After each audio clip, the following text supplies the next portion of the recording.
Hi, Josh. This is Ron Shadrach. A voicemail and a familiar last name.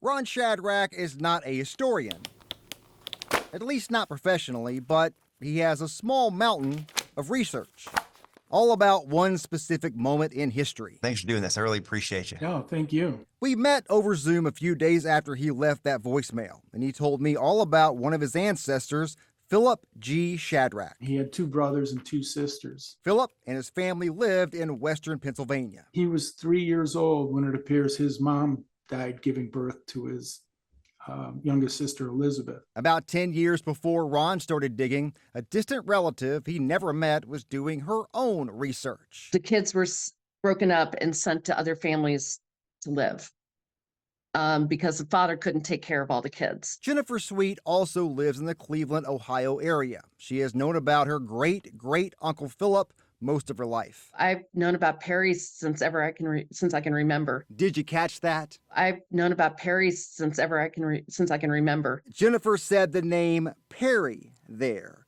That's another part of this story. He called himself a few different names at times. Philip and Perry. Do you know what name he used when he joined the Army? Charles P. Shadrach. The family thought for years the confusion over the different names may be why he was never honored. But now, Ron says the Pentagon has confirmed to him that's really not a factor, and Perry Shadrach not being awarded along with his fellow Raiders.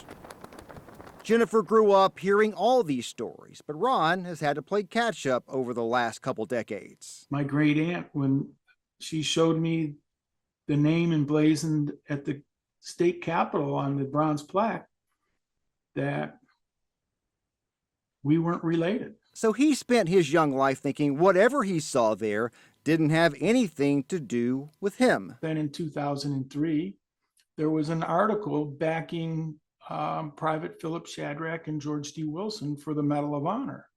And I'm like, wow, is this what it was I saw? And I did some research and I found out this guy had blonde hair and blue eyes, and my dad did, and I do, and his father. And I had him look up in our book, and sure enough, there was this guy in our ancestry book. So that article in 2003 was about a veteran in Ohio and a former congressman working to get the Medal of Honor for Wilson and Shadrach. But that never happened. Jennifer spent several years in the 90s working on this too, but also nothing materialized. And that mountain of research, that is the packet Ron sent to the Army in hopes of finally getting those soldiers honored.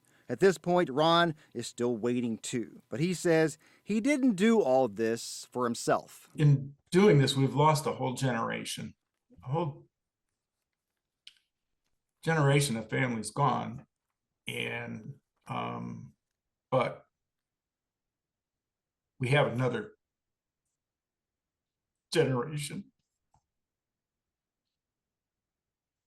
And I've got 7 grandkids, and so they'll see this, and they're at the age when I first discovered this.